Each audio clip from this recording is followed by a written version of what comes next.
নমস্কার বন্ধুরা, আমি জয়ী চলে এসেছি আরো একটি নতুন ভিডিও নিয়ে। তো শ্রী জয়ীতে আপনাদের অনেক অনেক স্বাগত জানাই। তো আপনারা সবাই কেমন আছেন?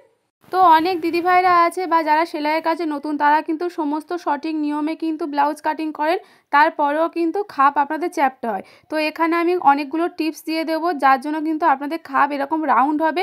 তো ভিডিওতে দেখতেই পাচ্ছেন খাপটা কত সুন্দর রাউন্ড হয়েছে। তো ভিডিওটি একদম স্কিপ না করে দেখতে থাকুন, আশা করছি আপনাদের সব সমস্যার সমাধান হয়ে যাবে। তো দেখুন এখানে খাপটা কত সুন্দর হয়েছে। আছে ভিডিওটি দেখে চলে যান, কিন্তু চ্যানেলটিকে সাবস্ক্রাইব করেন না, লাইক করেন না, কমেন্ট করেন না। তো আপনাদের কাছে রিকোয়েস্ট হলো চ্যানেলটিকে অবশ্যই সাবস্ক্রাইব করবেন, ভালো লাগলে কিন্তু একটা লাইক করে দেবেন, কমেন্টে জানাবেন যে আপনাদের কেমন লাগলো, বা আপনারা যদি কোনো টপিকে ভিডিও দেখতে চান সেটাও কিন্তু আমাকে কমেন্ট করে জানাতে পারেন। আপনাদের কমেন্ট কিন্তু আমার খুবই ভালো লাগে। তো চলুন ভিডিওটি শুরু করা যাক। তো দেখুন বন্ধুরা, এখানে কিন্তু আমি প্রথমে পেপার কাটিং করব, তারপরে কিন্তু মেন কাপড় আর লাইনিংটা কাটিং করব। পেপারটা দেখুন এখানে আমার দু ভাঁজে আছে, ব্লাউজ কিন্তু সবসময় দু ভাঁজে কাটিং করতে হয়। তো দেখুন এখানে সবার প্রথমে ঝুলটা নিয়ে নিতে হবে। তো এই ব্লাউজের সমস্ত মেজারমেন্টগুলো আমি স্ক্রিনে দিয়ে দিচ্ছি, আপনারা ভিডিওটি একবার পজ করে দেখে নেবেন, আর ডেসক্রিপশনেও দিয়ে দেবো, সেখান থেকেও কিন্তু আপনারা চেক করে নিতে পারেন। সবার প্রথমে কিন্তু আমাদের ঝুলের মাপটা নিতে হবে। তো এখানে আমার ঝুল আছে 13.5। তো 34 সাইজের জন্য 13.5 ঝুলটা কিন্তু একদম পারফেক্ট, আপনারাও কিন্তু নিয়ে নিতে পারেন। আমি 13.5 সাথে 1 ইঞ্চি প্লাস করব, করে কিন্তু এখানে 14.5-তে দাগ দিয়ে নেব। তো দেখুন এখানে 14.5-তে দাগ দিয়ে নিচ্ছি। তো কিছুটা দূর থেকেও কিন্তু আমি 14.5-তে দাগ দিয়ে নেবো, যাতে আমাদের এই লাইনটা সোজা হয়। তারপরে নিচের দাগটাকে আমি একটা স্ট্রেট লাইন টেনে নেব। তো তারপরে এখানে আমি পুটের মাপটাকে ভেঙে নেব। তো পুটের মাপটা কিভাবে ভেঙে নিচ্ছি আমি আপনাদেরকে দেখিয়ে দিচ্ছি। তো দেখুন এখানে আমি পুটটা ভেঙে নিচ্ছি। তো পুট কিভাবে ভাঙি সেটাই আমি আপনাদেরকে দেখিয়ে দিচ্ছি। আপনারা কিন্তু এই নিয়মে যে কোনো পুট কিন্তু ভেঙে নিতে পারবেন, আপনাদের পুট যাই হোক না কেন। এখানে আমার পুট আছে 13 আর পিঠের লেন্থ হবে 9 ইঞ্চি। তো দুটো আমি লিখে নিলাম। এবার আপনাদের পিঠ যখন 1 থেকে 3 হবে, 1 থেকে 3 এয়ার হোস্টেস বা বোর্ড নিয়ে কলার হয়, তখন কিন্তু আপনাদের পিঠ যখন 1 থেকে 3-এর মধ্যে থাকবে, আপনাদের পুট যা থাকবে তার কিন্তু হাফ নিয়ে নিতে হবে। যেহেতু 13 হাফ করলে 6.5। এবার পুটটা যখন আপনাদের 3 থেকে 5-এ আসবে, তখন পুটটা কিন্তু 6 ইঞ্চি 2 সুতে দাঁড়াবে। তারপর পিঠটা যখন আপনাদের 5 থেকে 7-এ আসবে, তখন এটা 6 ইঞ্চিতে দাঁড়াবে, 2 সুত কমে 6 ইঞ্চি আসবে। তারপর এটা যখন 9 ইঞ্চি হবে, তখন কিন্তু এখানে 2 সুত কমে 5.5 ইঞ্চি 2 সুত কিন্তু এখানে হবে। তো দেখুন এখানে পুট কিন্তু 2 সুত করে কমে গেছে, আর এখানে পিঠ কিন্তু আমি 2 ইঞ্চি করে বাড়িয়ে নিয়েছি। তাহলে পিঠ আমার 9 হলে পুট হবে 5.5 ইঞ্চি 2 সুত। এখানে যদি আমার পিঠ যদি 7 হতো, পিঠের লেন্থ যদি 7 কিংবা 8 হতো, তখন কিন্তু আমি পুটটা নিয়ে নিতাম 6 ইঞ্চি। আমার পুটটা ভেঙে দাঁড়িয়েছে 5.5 ইঞ্চি 2 সুত। তো এখানে আমি 5.5 ইঞ্চি 2 সুত নিয়ে নেব। নিয়ে নিয়েছি। তো কিছুটা দূর থেকেও আমি এখানে দাগ দিয়ে দেবো, যাতে আমি মোহরা লাইনটাকে স্ট্রেট করতে পারি। এবার এখান থেকে একটা সোজা দাগ নামিয়ে দেবো। তো পুটের পরে কিন্তু এখানে আমাদের মোহরার মাপটা নিতে হবে। তো মোহরার জন্য এখানে আমি 6 ইঞ্চি নিয়ে নিচ্ছি। যেহেতু আমার পুট ছিল 5.5 ইঞ্চি 2 সুত, তো এখানে আমি তার থেকে হাফ ইঞ্চি না নিয়ে 2 সুতের মতন বেশি নিয়ে নিচ্ছি। এবার এই দাগটাকে একটা সোজা লাইন টেনে নেবো। এখানে কিন্তু আমাদের ছাতির মাপটা নিতে হবে। তো এখানে আমার ছাতি আছে 34-34-এর 1/4 করলে এখানে আমার দাঁড়াবে 8.5 ইঞ্চি। তো আপনাদেরও ছাতি যা থাকবে তাকে কিন্তু 1/4 করে নেবেন। তো এখানে আমার ছাতি আছে 34-34-এর 1/4 করলে হবে 8.5 ইঞ্চি। তো এখানে আমি 8.5 ইঞ্চি নিয়ে নেব। তো দেখুন 8.5 ইঞ্চি নিয়ে নিলাম। এবার এরপর থেকে আরো 2 ইঞ্চির মতন আমি এখানে এক্সট্রা রাখছি, কখনো লুজ করার জন্য প্রয়োজন হতে পারে। এবার ছাতির পরে আমি এখানে কোমরে চলে আসবো। কোমরে আছে এখানে 28, তাহলে এখানে আমার 4-7-এ 28 হয়, 4 দিয়ে ভাগ করলে 7 ইঞ্চি হয়। তো দেখুন এখানে আমি 7 ইঞ্চিতে দাগ দিয়ে নিলাম। তারপর এখানে এক্সট্রা আরো 1 ইঞ্চি নিচ্ছি। 1 ইঞ্চিটা হলো আমাদের পেছন পাতের টেকিং এর জন্য। তারপর এখানে আরো এক্সট্রা 2 ইঞ্চি নিচ্ছি। 2 ইঞ্চিটা হলো আমাদের যেহেতু ছাতিটা আমি 2 ইঞ্চি নিয়েছি, কোমরেও আমি 2 ইঞ্চি নিয়ে নিলাম, পরবর্তীকালে খোলার জন্য প্রয়োজন হতে পারে। তো নিয়ে নিয়েছি। এবার এখান থেকে মোহরার শেপ দেব। তো এখানে কিন্তু আমি মোহরার শেপ একটাই দেবো, যেহেতু এটা আমার ডিপ পিট হচ্ছে। 9 কিন্তু মোটামুটি ভালোই একটা ডিপ পিট। তো আপনারা যখন ডিপ পিটের কিছু করবেন, 8-এর পর থেকে যখন আপনাদের পিঠের লেন্থ হবে 8, 9, 10, 11, 12, তখন কিন্তু আপনাদের মোহরাতে একটা শেপ দিলে কিন্তু হয়ে যায়। তখন কিন্তু দুটো শেপ দেওয়ার কোনো দরকার নেই, বা তালপাট কাটারও কিন্তু কোনো দরকার নেই। যখনই আপনারা ডিপ পিটের কিছু করবেন, তো তখন এরকম 1 ইঞ্চি ওপরে দাগ তুলবেন। তুলে এই যে মোহরার যে দাগটা নিয়েছেন, যতটা হয়েছে আর কি মোহরার জন্য, তার মিডিল বার করবে। তো এখানে আমি 6 নিয়েছিলাম, তার মিডিল হবে 3। তো এই 3-এর নিচ থেকে কিন্তু রাউন্ড শেপটা দিতে হবে। তো দেখুন প্রথমে এরকম ডট ডট করে দেব। ডট ডট করে এটা হলো আমাদের মেন ফিটিংস এর লাইন। তো এর কিছুটা আগে কিন্তু আমাদের এই লাইনের সাথে কিন্তু মিলিয়ে দিতে হবে। তো দেখুন এরকম ভাবে ডট ডট করে নিলাম। এবার এই অবস্থায় কিন্তু একবার ফিতে ঘুরিয়ে মেপে নিতে হবে যে আপনাদের মোহরাটা ঠিকঠাক ভাবে আসছে কিনা। আমি ফিতেটা এরকম ভাবে যেমনটা শেপ দিয়েছি তেমনটা একবার ঘুরিয়ে মেপে নেব। এখানে আমার 8 ইঞ্চি 2 সুত আসছে, 2 সুত একটু কম হচ্ছে, ওটা কিন্তু কোনো অসুবিধার কিছু নেই। তো তো এখানে আমার মোড়াটা কিন্তু 8.5 ইঞ্চির মতন আসছে, 8.5 ইঞ্চির থেকে একটু কম হচ্ছে। তো আমার এটা কোনো অসুবিধার কিছু নেই, আমার কিন্তু ম্যানেজ হয়ে যাবে। যেহেতু আমার মোড়া ছিল 16, 16 হাফ করলে হয় 8, 8-এর সাথে হাফ ইঞ্চি প্লাস করতে হবে, যেহেতু আমাদের ফুট লাইনে সেলাই হবে তাহলে হবে 8.5। তো এখানে কিন্তু আমার মোটামুটি 8.5-এর মতন চলে আসছে। তো আপনারাও কিন্তু এইভাবে একবার অবশ্যই রাউন্ড শেপটা দিয়ে একবার মেপে নেবেন যে আপনাদের মোড়ার মাপটা ঠিকঠাক আসছে কিনা। তো তারপর এখানে গলার কাছে চলে আসবো। এখানে গলার চওড়া আমি 2 ইঞ্চি রাখছি, যেহেতু আমার ফুটটা অনেকটা কম নিয়েছি। তো গলা চওড়া কিন্তু এখানে আমি খুব একটা বেশি নেবো না, তাহলে কিন্তু কাঁধ থেকে খুলে পড়ে যাওয়ার সম্ভাবনা থাকবে। তো তার জন্য দেখুন এখানে আমি 2 ইঞ্চির মতন চওড়া নিচ্ছি, আর লম্বাটা এখানে আমি 6 ইঞ্চির মতন রাখছি। আর নিচের দিকে চওড়াটা একটু বেশি নিচ্ছি, নিচের দিকে প্রায় আমি ওই 2.5 ইঞ্চি 200-এর মতো নিচ্ছি, কারণ নিচের দিকে একটু খেলানো করব। ওপরের দিকে কম নিয়েছি বলে আমি নিচের দিকে কিন্তু বেশি নিলাম, যাতে একটু খেলানো মতন করতে পারি। তবে এখান থেকে নর্মালি একটা রাউন্ড শেপ দিয়ে দেবো। তো দেখুন এখানে গলার শেপটা দেওয়া হয়ে গেছে। এবার আমাদের খাপের অংশটা তৈরি করতে হবে, তার জন্য কিন্তু আমাদের পয়েন্টের মাপটা দরকার। তো এখানে আমার পয়েন্ট আছে 9, 9-এর সাথে কিন্তু 3 ইঞ্চি প্লাস করব। আপনারা যে কোনো সাইজের জন্য করুন না কেন, পয়েন্টের মাপটা কিন্তু আপনাদের লাগবে, আর পয়েন্টের মাপটা অবশ্যই ঠিকঠাক ভাবে নেবেন, তবে কিন্তু ব্লাউজের খাপটা সুন্দর হবে। তো এখানে আমি 9-এর সাথে 3 ইঞ্চি প্লাস করব। তো 9-এর সাথে 3 ইঞ্চি প্লাস করলে এখানে আমার 12 ইঞ্চি দাঁড়াবে। তো ফিতেটাকে একদম ওপরে রাখবো পুট লাইনে রেখে, এখানে আমি 12-তে দাগ দিয়ে নেবো। তো কিছুটা দূর থেকেও দেখুন আমি এখানে 12-তে দাগ দিয়ে নেবো। তো এবার দেখুন এই লাইনটাকে আমি একটা স্ট্রেট লাইন টেনে নেবো স্কেল দিয়ে। তো এবার কিন্তু আমাদের খাপের জন্য মাপটা নিতে হবে, যেহেতু এখানে আমার ছাতি আছে 34 সাইজের জন্য কিন্তু 5 ইঞ্চি একদম পারফেক্ট। তো দেখুন এখান থেকে আমি ফিতেটাকে রাখবো, রেখে কিন্তু এখানে 5 ইঞ্চিতে দাগ দিয়ে নেবো। দাগ দিয়ে নিলাম। এবার এখানে দেখুন মৌরার শেপটা আমি এখানে একটাই দিয়েছি। তো এখানে দেখুন সামন মৌরা, এটাই পিছন মৌরা। তো এখান থেকে দেখুন 2.5 ইঞ্চি ভিতরে কিন্তু দাগ দিতে হবে। তো দেখুন ফিতেটাকে ঠিক এইভাবে রেখে 2.5 ইঞ্চিতে দাগ দিয়ে দিলাম। এবার এখানে যে গলার শেপটা দিয়েছি এখান থেকে আমি 5 ইঞ্চিতে দাগ দেবো। তো দেখুন এখান থেকে 5 ইঞ্চিতে দাগ দিয়ে নিয়েছি।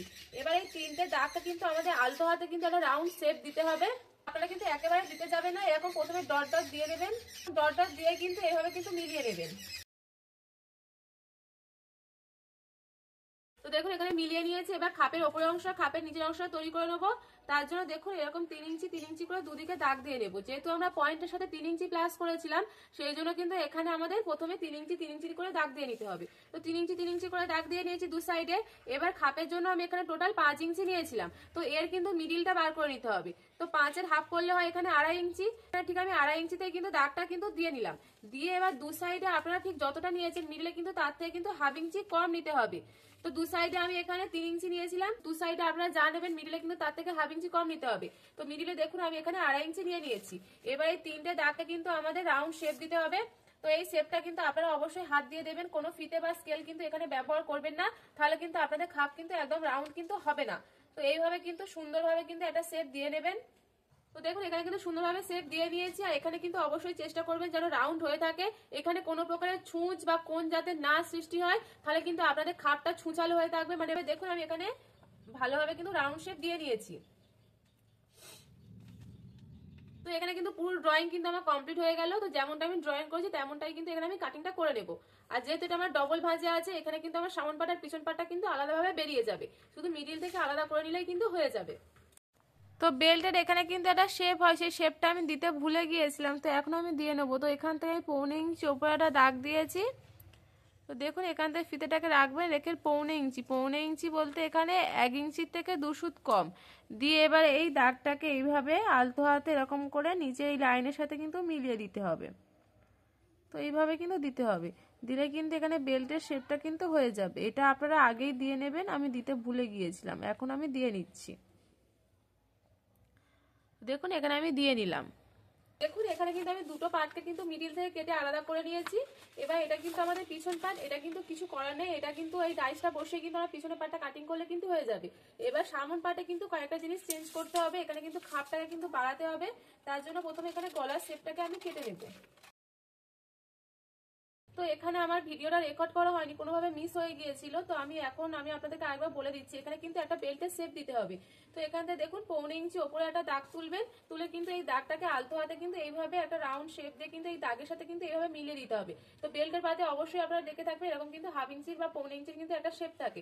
তো এখানে আমি 1.25 ইঞ্চি শেপ দিয়েছি, আপনারা চাইলে হাফ ইঞ্চি দেবেন, কিন্তু 1.25 ইঞ্চি বেশি কিন্তু কেউ দিতে যাবেন না। হাফ ইঞ্চি থেকে 1.25 ইঞ্চির ভিতরে কিন্তু শেপটা দেবেন, দিয়ে এই শেপটা কিন্তু এই দাগের সাথে মিলিয়ে দিয়েছি। এবার যখন কাটিং করবেন আপনারা কিন্তু এই দাগ থেকে কাটিং করতে হবে, এই দাগ থেকে কিন্তু কাটিং করলে হবে না, এই শেপ থেকে কিন্তু এই বেল্টের অংশটা কিন্তু কাটিং করতে হবে। তো কিভাবে কাটিং করছি দেখুন। তো যেমনটা শেপ দিয়েছে এই শেপ থেকে কিন্তু কাটিং করবো এইভাবে, তবে কিন্তু আমাদের এখানে পারফেক্ট বেলটা কিন্তু বেরিয়ে যাবে। আর আপনাদের মনে হতে পারে যে বেলটা এখানে অনেকটা ছোট ছোট মনে হচ্ছে, অনেকে কিন্তু বেল্টের পোর্শনটা অনেকটা বড় রাখে, 3 ইঞ্চি 3.5 ইঞ্চির মতন। তো এখানে আমার বেল্টের পোর্শনটা ছোট হয়েছে, যেহেতু এখানে আমি পয়েন্টের মাপ ধরে কিন্তু ব্লাউজটা কাটিং করেছি, সেই জন্য কিন্তু এখানে আমার খাপটা দেখুন কত সুন্দর রাউন্ড হয়েছে। বেল্টটা কিন্তু কম হয়েছে, বেল্ট কম হলে কিন্তু ব্লাউজে কিন্তু খুব একটা মানে প্রবলেম কিন্তু হয় না। আপনাদের যদি খাপ ছোট হয়, মানে বেল্ট বড়, কিন্তু অনেকেই দেখেছি বেল্ট বড় কিন্তু খাপ ছোট, খাপটা কিন্তু ঠিকঠাক মানে বসে না, তখন কিন্তু মানে মানে ব্লাউজটা কিন্তু ঠিক কমফোর্টেবল বা অতটা সুন্দর কিন্তু লাগে না। আপনাদের কিন্তু খাপটাই মেন, খাপটা যদি খুব সুন্দরভাবে যদি আপনাদের ব্রেস্টের সাথে যদি মানে ঠিকঠাকভাবে বসে যায়, তাহলে দেখবেন ব্লাউজটা কিন্তু ওভারঅল দেখতে ভালো লাগে। তো আপনারা চেষ্টা করবেন পয়েন্টের মাপ নিয়ে কিন্তু ব্লাউজটা কাটিং করতে।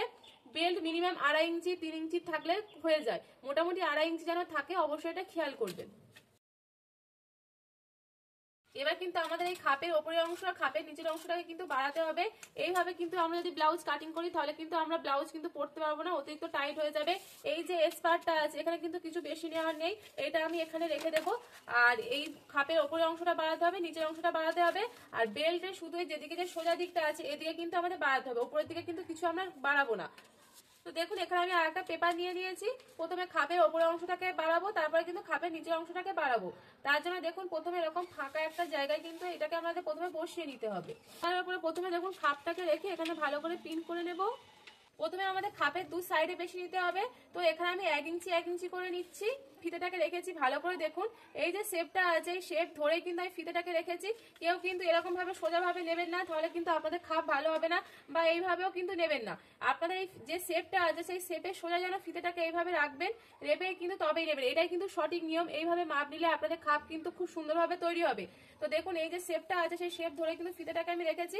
তো প্রথমে এই সাইডে আমি 1 ইঞ্চি বাড়িয়ে নেব, 34 সাইজের জন্য কিন্তু 1 ইঞ্চিটা একদম পারফেক্ট মাপ। তো ঠিক উল্টো দিকেও আমি একইভাবে নেব। এখানে আমি ফিতেটাকে একটু ভিতরের দিকে ঢুকিয়ে রেখেছি যাতে আমাদের মাপটা নিতে সুবিধা হয়। তো দেখুন এখানেও আমি যেমনটা শেপ আছে সেই শেপ অনুযায়ী ফিতেটাকে রেখেছি। আর যেহেতু এখানে 2তে রেখেছি, আমি 3 পর্যন্ত নিলে 1 ইঞ্চি কিন্তু আমার হয়ে যাবে। তো প্রথমে আমি দু সাইডে 1 ইঞ্চি করে বাড়িয়ে নিয়েছি, এবার খাপের নিচের দিকে বাড়াবো। নিচের দিকে আমি হাফ ইঞ্চি করে বেশি নেবো, এইটাও কিন্তু কম্পালসারি, আপনাদের কিন্তু নিতেই হবে। এগুলো হচ্ছে সেলাই মার্জিন। তো দেখুন কিছুটা গ্যাপ দিয়ে দিয়ে আমি হাফ ইঞ্চিতে দাগ দিয়ে নিয়েছি। এবার এই দাগটাকে প্রথমে আমি একটা রাউন্ড শেপ করে দেবো।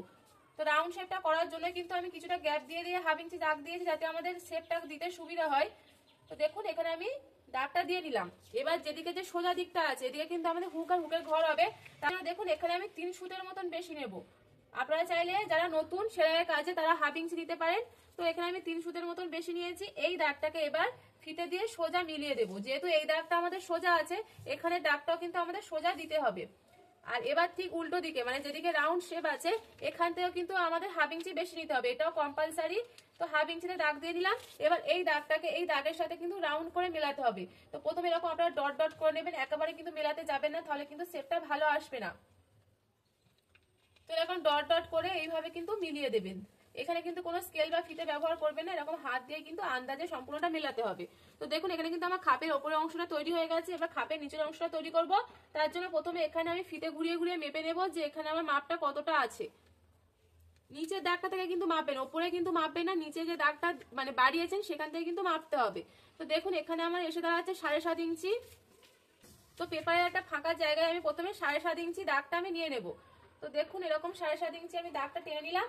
এবার আমরা যখন খাপের নিচের অংশটা তৈরি করেছিলাম দু সাইডে আমি 3 ইঞ্চি করে নিয়েছিলাম। তো এখানে 3 ইঞ্চি নিয়েছিলাম, এখানে যখন খাপটা তৈরি করবো এখানে আমাদের সেলাই মার্জিনটা যোগ করতে হবে। তার জন্য এখানে আমাদের 1 ইঞ্চি বেশি নিতে হবে। এই মাপটাও কিন্তু কম্পালসারি, আপনারা যে কোনো সাইজের জন্য করুন না কেন, মানে যখন খাপের এই অংশটা বাড়াবেন তখন কিন্তু 1 ইঞ্চি বেশি নিতে হবে।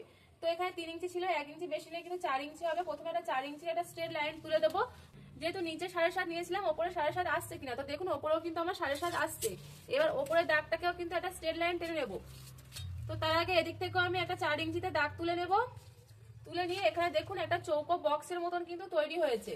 এবার প্রথমে কিন্তু আমাদের এর মিডিলটা বার করতে হবে। তো 7.5 মিডিল এখানে আমি বার করে নেব। তার জন্য ফিতেটাকে এইভাবে রেখে এই মিডিল বরাবর ভাঁজ করে নেব। নিয়ে এবার দু সাইডে মেপে দেখবো যে দুদিকে আমাদের একই মাপ আসছে কিনা। তো এখানে 3.5 ইঞ্চি 2 সুত হয়েছে, এদিকে আমার 3.5 ইঞ্চি 2 সুত হয়েছে, তাহলে এটা আমার মিডিলটা কিন্তু বেরিয়ে গেল। এবার যে কোনো একদিক থেকে প্রথমে আপনাদের 1 ইঞ্চি নিচে দাগ দিতে হবে। এটা আপনারা যে কোনো একদিক থেকে করতে পারেন। তো কিভাবে করছি এটা ভালো করে দেখুন। যে কোনো একদিক থেকে প্রথমে 1 ইঞ্চিতে দাগ দেবেন, 1 ইঞ্চিতে দাগ দিলেন, তার ঠিক উল্টো দিকে 1/2 ইঞ্চিতে দাগ দেবেন। এবার যে মিডিলটা বার করেছিলাম, এই মিডিল অনুযায়ী এরকম স্কেলটাকে রেখে কোনাকুনি এইভাবে মিলিয়ে দেবো। ঠিক তার উল্টো দিকেও যে 1/2 ইঞ্চিতে দাগ দিয়েছিলাম, এটাকেও ঠিক এরকম কোনাকুনি স্কেল রেখে মিলিয়ে দেব। দিয়ে এবার যেদিকে আমি 1 ইঞ্চিতে দাগ দিয়েছিলাম, দেখুন এটা বেশি চওড়া, তার ঠিক নিচের দিকে 1/2 ইঞ্চি ওপরে একটা দাগ দেব। নিচ থেকে 1/2 ইঞ্চি ওপরে দাগ দিলাম। দিয়ে এখানে আমরা যেমন বেল্টের শেপ দিয়েছিলাম, এখানেও ঠিক তেমনটা এখানে কিন্তু শেপটা দিয়ে নিতে হবে। তো শেপটা দিয়ে নিয়েছি। এটা কিন্তু আমাদের খাপের নিচের অংশ কিন্তু তৈরি হয়ে গেল। টেকিংটা কিভাবে দেবেন, এই যে মিডিলটা যে বার করেছি, এই মিডিলের দাগটাকে একদম সোজাসুজি নিচের দিকে নামিয়ে দেবেন। নামিয়ে দেওয়ার পরে আমরা যখন খাপের ওপর অংশটা বাড়িয়েছিলাম, দু সাইডে আমি 1 ইঞ্চি করে বেশি নিয়েছিলাম। তো নিচেও আমি এরকম দু সাইডে আমি 1 ইঞ্চিতে দাগ দিয়ে নেব। দাগ দিয়ে এবার এই দাগটাকে এই যে ওপরের দাগের সাথে কোনাকুনি মিলিয়ে দিতে হবে। তো কোনাকুনি এভাবে মিলিয়ে দিয়েছি, দেখুন। তো দেখুন খাপের ওপরের অংশ খাপের নিচের অংশ তৈরি হয়ে গেছে। এবার একটা জায়গায় বেশি নিতে হবে, সেটা হলো বেল্টের অংশ। এটা আমি সরাসরি কাপড়ে বেশি নিয়ে নেবো। কাপড়ে এইভাবে বসাবো, বসিয়ে এই দিকে মানে যেদিকে যে সোজা দিকটা আছে 1.5 ইঞ্চি মতন দুদিকে বেশি নিয়ে নিচে কিন্তু স্ট্রেট লাইন টেনে নেবো। নিলে কিন্তু এখানে আমার কমপ্লিট হয়ে যাবে বেশি নেওয়ার।